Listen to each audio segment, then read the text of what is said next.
नमस्कार दोस्तों, आपका अपने YouTube चैनल फ्यूचर एकेडमी में मैं शिवम आपका तहे दिल से स्वागत करता हूं।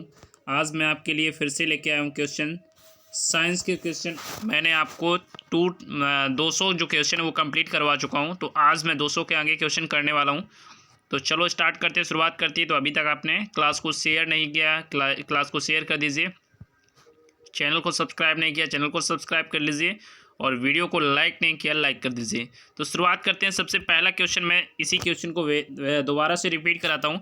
यहाँ पे क्वेश्चन लिखा हुआ है कि बल, क्या लिखा हुआ है यहाँ पे, लिखा हुआ बल का गुणनफल है। बल आखिर गुणनफल किसका किसका है? तो बल गुणनफल किसका बोला था मैंने? द्रव्यमान और त्वरण का है। किसका? द्रव्यमान और त्वरण का है। अगले क्वेश्चन की तरफ चलते हैं। अगला क्वेश्चन आपके सामने जस्ट पूछा है कि पदार्थ के संवेग और वेग के अनुपात में कौन सी भौतिक राशि प्राप्त होती है। यहाँ पे क्या लिखा हुआ है? पदार्थ के संवेग और वेग के अनुपात, वेग का अनुपात और पदार्थ के संवेग की जो भौतिक राशियाँ प्राप्त होंगी वो हमें कौन सी भौतिक राशियाँ प्राप्त होंगी। तो इसका करेक्ट आंसर क्या होगा? त्वरण या वेग या द्रव्यमान या बल। तो इससे क्या प्राप्त होगा? तो इससे हमें क्या प्राप्त होगा? इससे हमें द्रव्यमान प्राप्त होगा। तो द्रव्यमान मतलब पदार्थ की जो संवेग है और वेग से अनुपात जो प्राप्त होगा उससे हमें क्या प्राप्त होगा? तो वो भौतिक राशि होगी द्रव्यमान। अगला क्वेश्चन चलते हैं। अगला क्वेश्चन आपके सामने है। अगला क्वेश्चन आपके सामने देख रहे हो। तो इसमें लिखा हुआ है कि आप एक लिफ्ट में खड़े हैं। क्या बोला?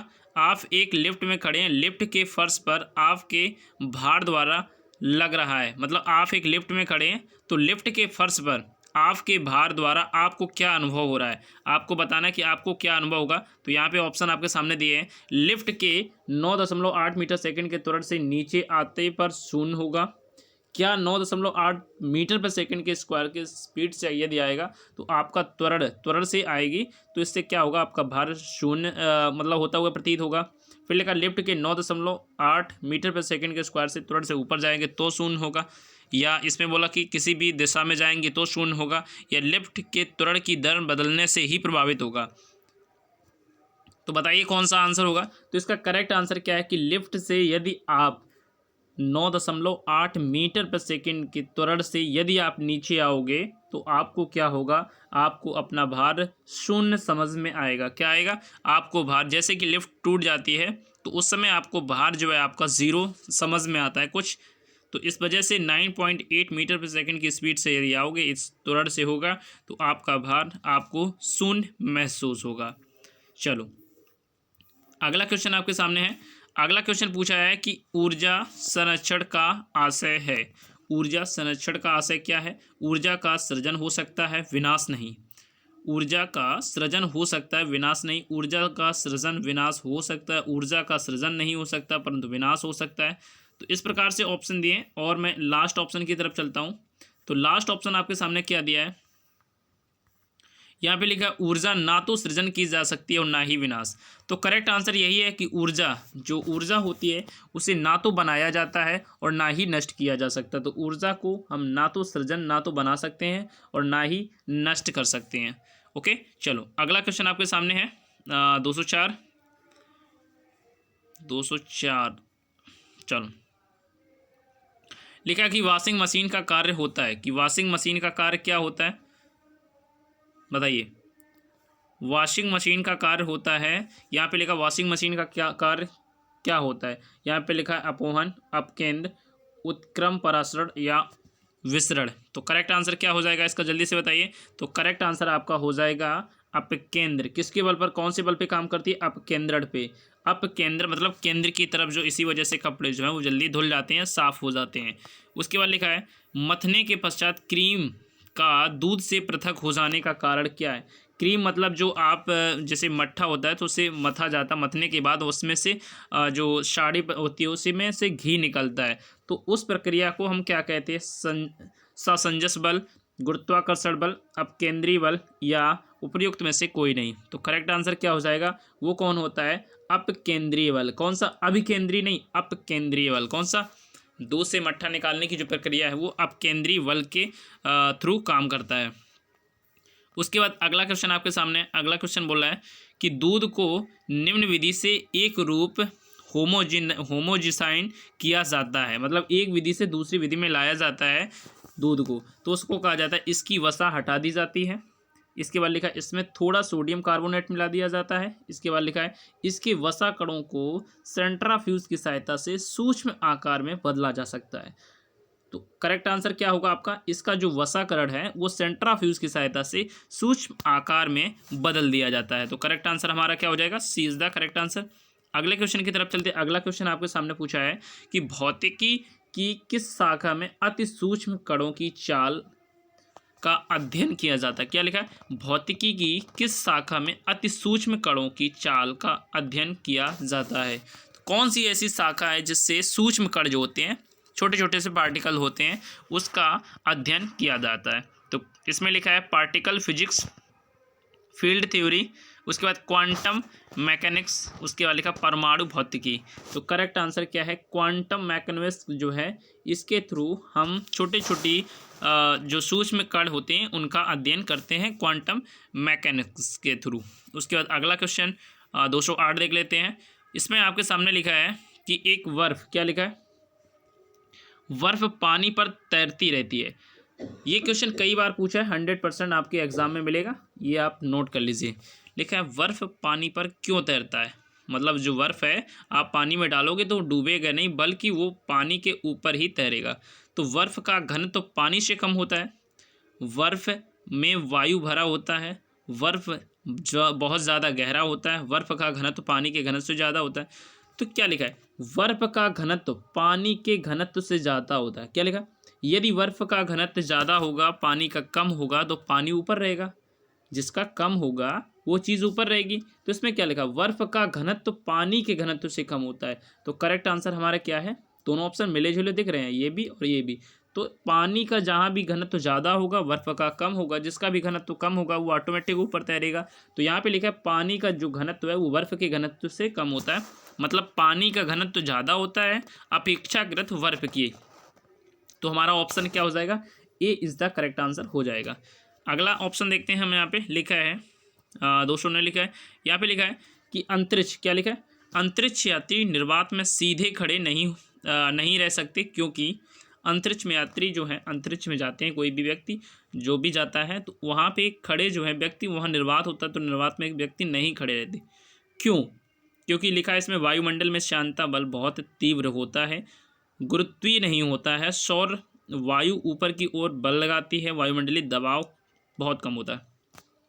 तो हम लोग क्यों खड़े रहते हैं, क्योंकि हमारे अंदर पृथ्वी का बल लगा हुआ है, इसी वजह से उससे कहते हैं हम गुरुत्वाकर्षण। क्या होता है, एक केंद्र की तरफ हमें मतलब गिरने नहीं देता है, हम साइकिल चलाते कुछ भी करते हैं तो उसमें हमें क्या लगता है, गुरुत्वाकर्षण बल लगता है, जिससे कि हम किधर भी हो ना जाएं या झुक ना जाएं या गिर ना जाएं। तो वहाँ निर्वात में क्यों नहीं खड़े होते, क्योंकि वहाँ पे गुरुत्वाकर्षण बल जो है, गुरुत्वीय बल है वो नहीं होता, इसी वजह से वायुमंडल के निर्वात में सीधे हम खड़े नहीं रह पाते। उसके बाद अगले क्वेश्चन की तरफ चलते हैं। अगला क्वेश्चन आपके सामने 210 क्वेश्चन यहाँ पे आ रहा है। देखो एक एक क्वेश्चन, हर एक क्वेश्चन इंपॉर्टेंट है और आपकी क्वेश्चन की सीरीज़ आपकी इसी प्रकार चलती रहेगी। और मोस्ट इफेक्टिव सीरीज़ बनाने के लिए हम सोच रहे हैं, तो इसमें और मोस्ट इंपॉर्टेंट क्वेश्चन डालने वाले हैं। लिखा है ऑटोमोबाइल के हाइड्रोलिक ब्रेक के कार्य करने का सिद्धांत क्या है।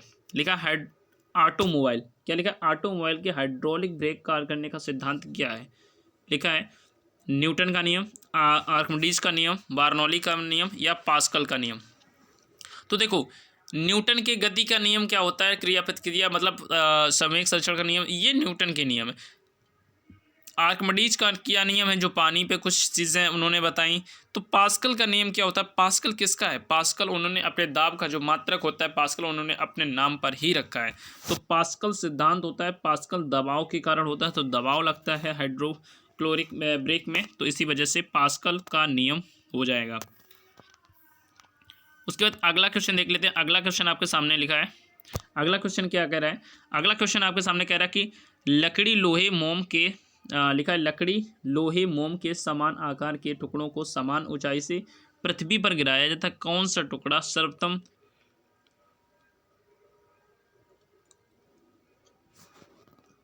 पृथ्वी की सतह पर पहुंचेगा। आपसे पूछा कि पृथ्वी की सतह पर सबसे सर्वप्रथम सबसे पहले कौन पहुंचेगा, लकड़ी का, लोहे का, मोम का, या एक साथ पहुंचेंगे, सभी साथ साथ पहुंचेंगे। तो क्या लिखा है, मोम लकड़ी लोहा, जबकि लोहा वजनदार होता है तो उसे जल्दी गिर जाएगा, ऐसा सोच रहे होगे आप लोग। लेकिन समान ऊंचाई से गिराए जाते कौन सा टुकड़ा सर्वप्रथम नीचे की सतह पर आएगा? तो क्या होगा कि सभी टुकड़े, चाहे लकड़ी का टुकड़ा हो, चाहे हाथी और उसको गिराया जाए, तो निर्वात में सभी क्या होंगे? समान आएंगे। तो इस वजह से सभी साथ साथ पहुंचेंगे। तो D is the correct answer हो जाएगा। अगला आपके सामने क्वेश्चन है। अगला क्या कह रहा है? अगर किसी वस्तु को 8 किलोमीटर पर सेकंड के वेग से अंतरिक्ष में फेंका जाए तो वह वस्तु क्या होगी? वह वापस पृथ्वी पर आ गिरेगी, वह वस्तु अंतरिक्ष में ही चली जाएगी, वह पृथ्वी के चारों ओर, यहाँ पे 8 किलोमीटर प्रति सेकंड लिखा, जबकि 9 पॉइंट कुछ होता है, 9.8 क्या होता है? 9.8 किलोमीटर प्रति सेकंड की स्पीड से फेंकी जाए तो वो वस्तु अंतरिक्ष में ही रुक जाएगी, बल्कि वो वापसी नहीं आएगी। तो इसका करंट क्या हो जाएगा? इसका करेक्ट आंसर हो जाएगा ए, क्योंकि वो जो आप वस्तु फेंकोगे वो 8 किलोमीटर प्रति सेकंड के हिसाब से फेंकोगे तो वो वापस आ जाएगी।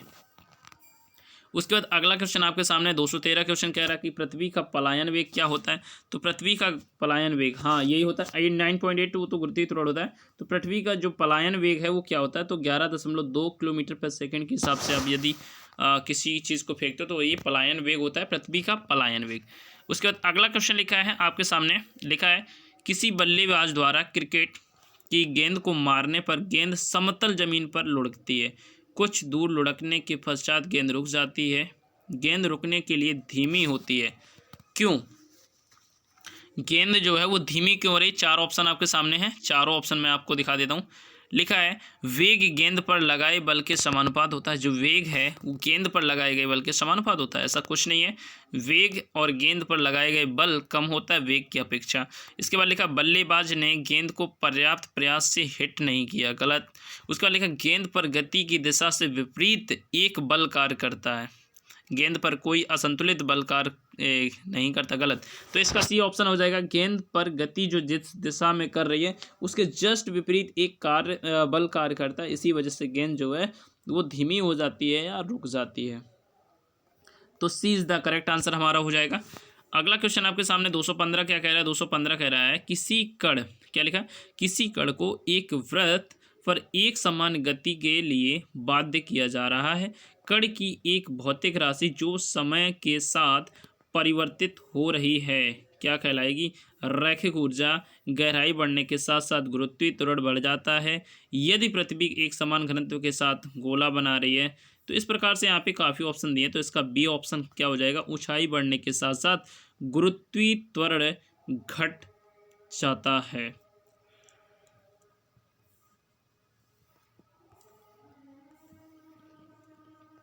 चलो मैं कुछ बायोलॉजी के कुछ क्वेश्चन करा देता हूँ। आप लोग कहेंगे कि सिर्फ ओनली फिजिक्स करा रहे हो, तो आज मैं बायोलॉजी के भी कुछ क्वेश्चन करा देता हूँ। चलो बायोलॉजी के क्वेश्चन अगली बार कर लूँगा, तो सीरियल बाय सीरियल चलते हैं, क्योंकि 2500-3000 हज़ार क्वेश्चन है तो उनको भी कंप्लीट करना है, फिर सीरियल थोड़ा सा बिगड़ जाएगा। तो पहले इसे कंप्लीट करते हैं। आज लगभग 300-350 के अप्रॉक्स में ले चलते हैं। तो सबसे पहला क्वेश्चन यहाँ पे आपको नेक्स्ट क्वेश्चन दिख रहा है कि निम्नलिखित कथनों में से कौन सा एक सही नहीं है? एक गलत है, इसमें से कौन सा गलत आपको बताना है। लिखा है किसी घर्षणहीन सतह पर, क्या लिखा? किसी घर्षणहीन सतह पर 10 मीटर प्रति सेकंड के एक समान वेग से गतिमान 5 किलोग्राम द्रव्यमान से। यहाँ पे आपका ये क्वेश्चन थोड़ा सा हट के है, तो इसे भी मैं बोर्ड पे ही समझाऊंगा, व्हाइट बोर्ड पे। इसके बाद लिखा है पत्थर के एक टुकड़े को एक डोरी से बांधकर, ये बहुत क्वेश्चन इंपॉर्टेंट है। लिखा पत्थर के एक टुकड़े को एक डोरी से बांधकर आर्तवृत्तीय वाले कक्षा में घुमाया जाता है जिसके केंद्र पर डोरी का दूसरा सिरा है। यदि डोरी टूटती है तो पत्थर क्या होगा? पत्थर बताना है, पत्थर क्या होगा? लिखा केंद्र की तरफ आएगा, केंद्र से दूर जाएगा, एक स्पर्श रेखा के अनुदिश चलेगा, क्या चलेगा? या रुक जाएगा। तो रुकने का कोई चांस नहीं होगा, अंदर आने का कोई चांस नहीं होगा, बाहर जाने का आप लगा सकते हो ऑप्शन, लेकिन क्या होगा? ये एक स्पर्श रेखा के अनुदिश चलेगा। क्या? ये एक स्पर्श रेखा, क्योंकि घुमा रहे हो सर्कल में, तो ये स्पर्श रेखा जैसा सर्कल घूमेगा उसी प्रकार से एक अनुदिश चलेगा स्पर्श रेखा की। तो सी इज द करेक्ट आंसर हो जाएगा। अगला क्वेश्चन यहाँ पे लिखा है कि निम्नलिखित में से कौन सी एक वायु प्रतिरक्षा प्रक्षेपी प्रणाली नहीं है? एक ऐसी है जो प्रतिरक्षा जो प्रणाली नहीं है, कौन सी है? त्रिशूल, आकाश तंत्र या अर्ध।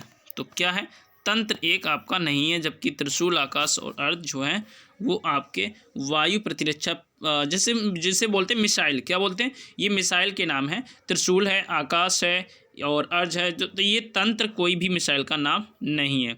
अगला क्वेश्चन क्या लिखा है, अगला क्वेश्चन आपके सामने लिखा, कुछ नहीं में कुछ का सर्जन किस नियम के विरुद्ध है। कुछ नहीं में से कुछ का सर्जन किस नियम के विरुद्ध है। द्रव्यमान ऊर्जा का संरक्षण, नियत अनुपात या गणित अनुपात, या आपके सामने लिखा संवेग संरक्षण। तो इसका करेक्ट आंसर क्या हो जाएगा, आप देख सकते हैं इसका करेक्ट आंसर। तो इसका करेक्ट आंसर आपका हो जाएगा A is the correct answer. A का मतलब क्या हुआ, द्रव्यमान ऊर्जा संरक्षण। ठीक, चलो अगला क्वेश्चन आपके सामने है 226 क्या कह रहा है। तो 226 आप देख सकते हैं, 226 आपसे कह रहा है कि गुरुत्वीय बल की वैद्युत और चुंबकीय बलों से भिन्नता के संदर्भ में निम्नलिखित में से कौन सा एक सही कथन है। तो आपके सामने कथन दिए गए हैं, लिखा है गुरुत्वीय बल, क्या लिखा है आप देख लीजिए, गुरुत्वीय बल केवल आकर्षणी होता है, जबकि वैद्युत तथा चुंबकीय बल आकर्षणी तथा प्रतिकर्षी होता है। This is a correct answer, आपका ए ही करेक्ट आंसर हो जाएगा। इसके बाद अगला क्वेश्चन देखते हैं। लिखा है कि बर्फ शुद्ध जल से हल्की है, बर्फ जो है वो शुद्ध जल से हल्की है और सतह पर तैरती है। निम्न के कथनों में से कौन सा एक परिघटना की सही व्याख्या करता है। तो ये क्वेश्चन मैं करा चुका हूँ। बर्फ भी एक अव्यवस्थित द्रव्यीय संरचना है, बर्फ की संरचना जल की संरचना के समान है। उसके बाद अगला आपके सामने लिखा है, बर्फ में हाइड्रोजन आबंध अंतराली छिद्रों के साथ घुले रूप की संरचना करते हैं। तो करेक्ट आंसर आपका सी करेक्ट हो जाएगा। क्या हो जाएगा आपका सी जो है ऑप्शन वो आपका करेक्ट हो जाएगा, क्योंकि बर्फ में जो हाइड्रोजन आबंध होते हैं वो आपके छिद्रों में घुले होते हैं। अगला 228 क्वेश्चन आपके सामने आ चुका है। अगला क्या कह रहा है, अगला क्वेश्चन आपके सामने कह रहा है कि लिखा है कि ज्वलनशील पदार्थों, लिखा है ज्वलनशील पदार्थों को ले जाने वाले वाहनों में आमतौर पर धात्विक रस्सियां होती हैं जो गति के समय भूमि को स्पर्श करती हैं। ऐसा किस लिए होता है। तो लिखा है घर्षण से उत्पन्न आवेश के चालन के लिए, वाहन की चाल नियंत्रण करने के लिए, ज्वलनशील पदार्थ द्वारा उत्पन्न धारा के चालन के लिए, या त्वरित के लिए, या भूकंप स्पंद के लिए। तो इसमें लिखा जो ज्वलनशील पदार्थ को ले जाने वाले वाहनों में से आमतौर पर धात्विक रस्सियां होती हैं। वो क्यों होती हैं, क्योंकि जब आप रस्सी से बांधोगे तो कोई घर्षण हो, अब वहाँ पे कोई चीज़ ज्वलनशील है, अब उसमें थोड़ा सा भी उसे आग मिली या आग का सहारा मिला तो वो ज्वलित हो जाएगी, मतलब उसमें जल जाएगी। तो इसी वजह से ऐसी रस्सियों का प्रयोग किया जाता है जिससे घर्षण उत्पन्न हो लेकिन उसमें ज्वाला या जलन उत्पन्न ना हो।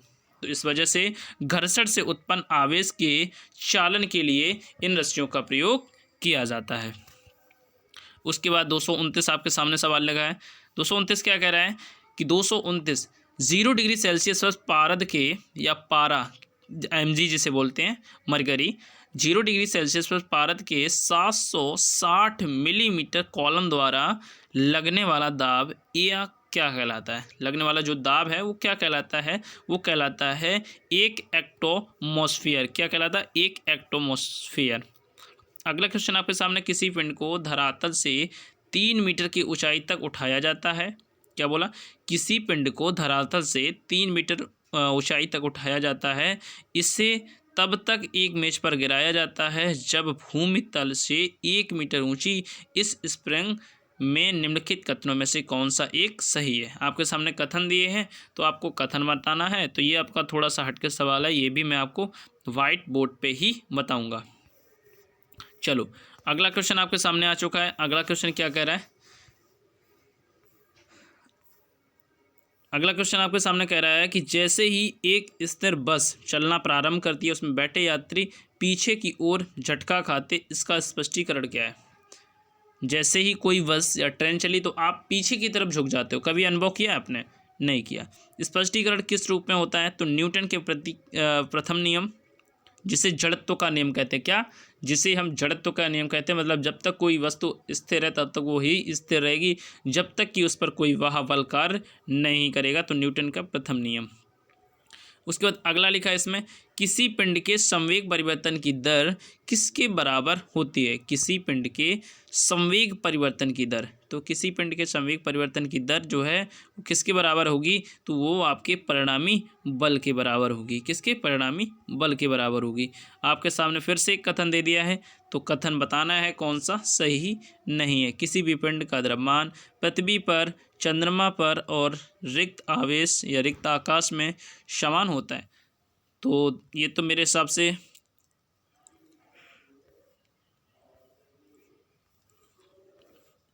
पहला गलत है, क्योंकि पहला भी गलत था, क्योंकि जो चंद्रमा पर समान नहीं होता है पृथ्वी की अपेक्षा। डी क्या कह रहा है? देखिए, पृथ्वी की सतह पर समुद्र तल पर किसी भी पिंड का भार व द्रव्यमान समान होता है। This is the correct answer.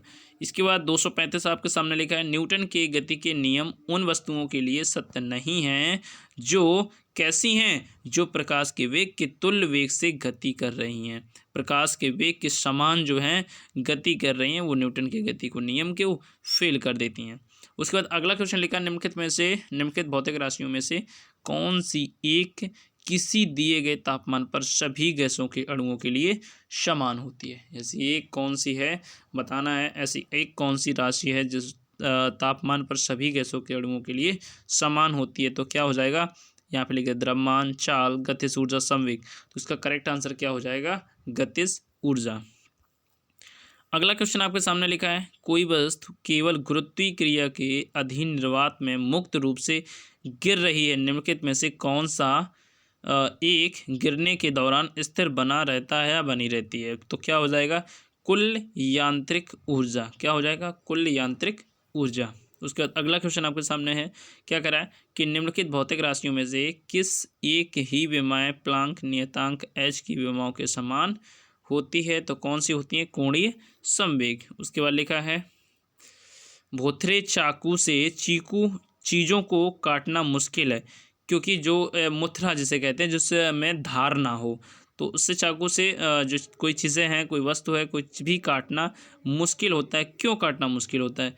क्योंकि आपको मतलब ये चीज़ जो है अच्छे से पता होना चाहिए। किसी दिए गए बल के लिए दाव को मतलब जो जिसमें धार नहीं होती उस चाकू कम कर देता है। सही है, करेक्ट आंसर। उसके बाद सीधा करेक्ट आंसर। अब 240 की तरफ चलते हैं। 240 क्या कहता है? तो 240 आपका कह रहा है, यहाँ पे लिखा हुआ 240 कह रहा है कि चंद्रमा पर वायुमंडल का अभाव किस कारण से है? लिखा है चंद्रमा पर वायुमंडल का अभाव या वायुमंडल वहाँ है नहीं, अभाव किस कारण है? क्योंकि यहाँ पे लिखा है वायु अणु का नियम पलायन वेग तथा निम्न गुरुत्वाकर्षण है। वायु अणु जो है उसका वेग जो है वो पलायन वेग तथा निम्न गुरुत्वाकर्षण, वहाँ पे गुरुत्वाकर्षण बहुत कम है। उसके बाद अगला लिखा है, एक द्रव आरंभ में 4 डिग्री सेल्सियस तक ठंडा करने पर संकुचित होता है और अगले 0 डिग्री सेल्सियस पर ठंडा करने पर प्रसारित होता है। वह द्रव क्या है? ऐसी क्या चीज़ है? तो वो है आपका जल। क्या है? जल। उसके बाद अगला क्वेश्चन आपके सामने बोला है कि एक क्रिकेट मैच में तीव्रगामी गेंद को लपकते समय मैदान में स्थिर एक क्षेत्र रक्षक अपने हाथों को तीव्रगामी गेंद के साथ धीमे धीमे पीछे की तरफ खींचता है ताकि वेग 0 तक घटाया जा सके। यह प्रक्रिया क्या निरूपित करती है? तो यह प्रक्रिया क्या करती है? न्यूटन का द्वितीय नियम जो है उसको प्रसारित करती है, निरूपित करती है। अगला क्वेश्चन आपके सामने लिखा है कि पृथ्वी से 2 किलोमीटर ऊपर उड़ते हुए किसी वायुयान से एक ईंट ऊर्ध्वाधर फेंकी जाती है। ईंट क्या होगा? लिखा है ईंट स्थिर त्वरण से गिरेगी। क्या? स्थिर त्वरण से गिरेगी। तो सी इज द करेक्ट आंसर हो जाएगा। उसके बाद यहाँ पे लिखा है, ऊंचाई से गिरने पर किसी मानव या अन्य पशु की अपेक्षा बिल्ली के बचने की संभावना होती है। क्यों?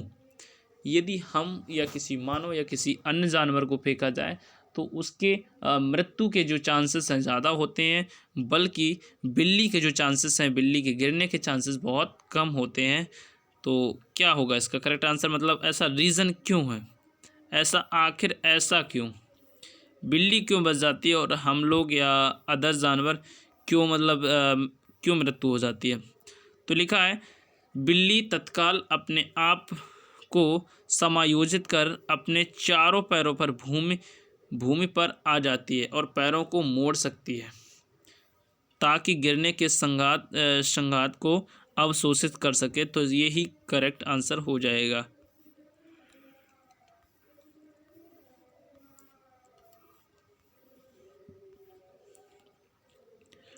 अगला क्वेश्चन लिखा है, एक पिंड पृथ्वी पर उसका द्रव्यमान 6 किलो है। जब यह चंद्रमा पर मापी जाती है तो इसका वजन क्या होगा? बताइए। एक पिंड का द्रव्यमान 6 किलो, अगर इसके द्रव्यमान को चंद्रमा पर मापा जाए तब भी इसका द्रव्यमान क्या होगा? 6 किलो। द्रव्यमान में कोई परिवर्तन नहीं होगा, लेकिन उसकी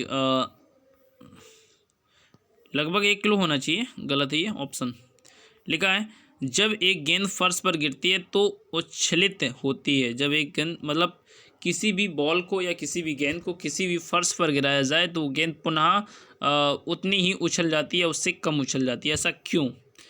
क्रिया प्रतिक्रिया बोला था। संगठन के दौरान फर्श गेंद पर बल लगाता है, बल या डालता है तो उस तरफ से भी हमें बल मिलता है। तो करेक्ट आंसर लेकिन क्रिया प्रतिक्रिया होती है। लेकिन यहाँ पे सीधा से संगठन के दौरान फर्श छेद गेंद पर बल डाल लगाता है। तो ये आंसर आपका करेक्ट हो जाएगा।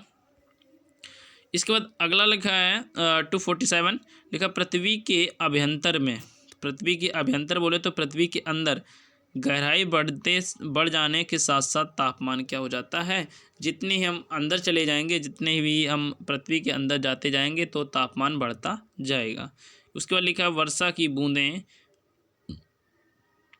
गोल क्यों होती हैं? वर्षा की बूंदें आपने देखी होंगी तो गोल क्यों होती हैं? तो ये पृष्ठ तनाव के कारण गोल होती हैं। किसके कारण? तो वर्षा की बूंदें जो है वो पृष्ठ तनाव के कारण गोल होती हैं। अगला क्वेश्चन आपके सामने 249 का ऑप्शन नहीं दिया, 250 की बात करें। 3 समान पात्र ए, बी और सी क्रमशः जल, पारा और मिट्टी के तेल से एक ही स्तर तक भरे जाते हैं। तीनों पात्रों को आधारों पर समान टोटियाँ लगाती हैं।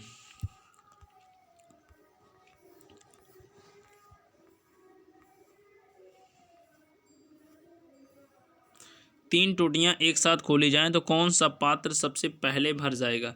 तो कौन सा पात्र सबसे पहले भर जाएगा? तीनों पात्र ए, बी, सी एक ही समय पर साथ साथ खाली होंगे। अगला लिखा है, निम्नलिखित में से किस एक के लिए केशकत्व एकमात्र कारण नहीं है? तो ऐसा कौन सा है जो निम्नलिखित में से एक केशकत्व का एकमात्र कारण नहीं है? पौधों की जड़ों से जल का इसके पर्ण समूह की ओर बढ़ना,